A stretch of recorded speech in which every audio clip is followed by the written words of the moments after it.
PSE, le fameux plan de sauvegarde de l'emploi.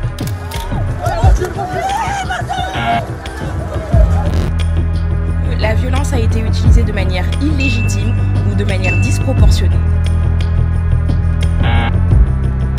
Alternative facts to that.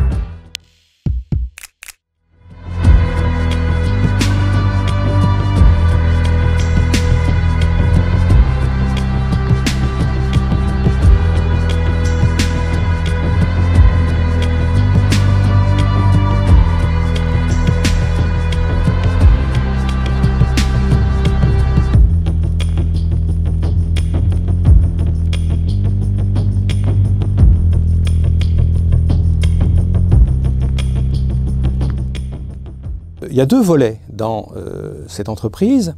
Le premier concerne le langage courant. Il est extrêmement appauvri, il n'y a plus de distinction entre les mots et les verbes. On déshabille les mots de toutes les significations secondaires. C'est presque un monosyllabe, un objet. Et puis un deuxième volet qui est encore plus intéressant. L'invention d'un certain nombre de mots que Orwell appelle des blanket words, des mots couvertures. Ce sont des mots très généraux comme par exemple crime think, pensée criminelle, ou old think, vieille pensée, qui vont recouvrir tout un ensemble de concepts anciens, de manière à pouvoir les étouffer et les remplacer. Ce qu'il faut bien comprendre, c'est que ce n'est pas de la censure. La censure, ça consiste simplement à interdire à quelqu'un de prononcer un mot.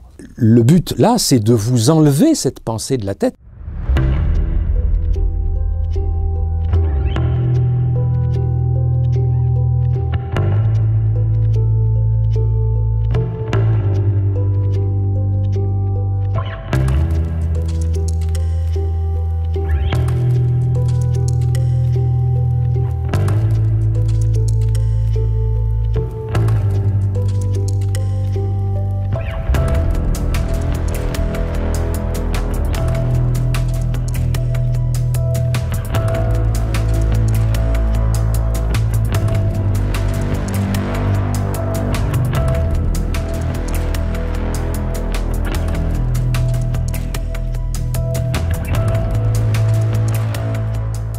En politique, on voit très bien à quoi ça s'applique.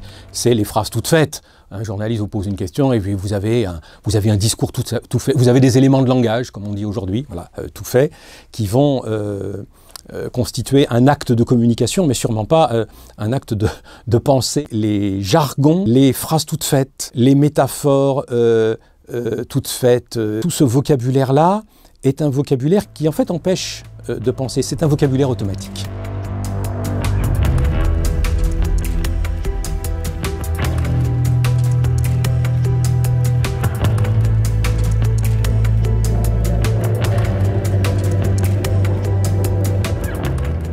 Pensez à ce que vous dites, essayez de ne dire que des choses que vous pensez et qui ont du sens.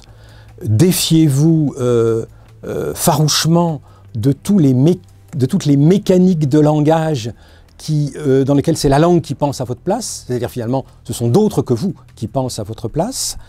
Et si vous faites ce travail sur vous-même, ça ne changera pas la société du jour au lendemain, mais c'est une condition pour la démocratie et pour une société humaine.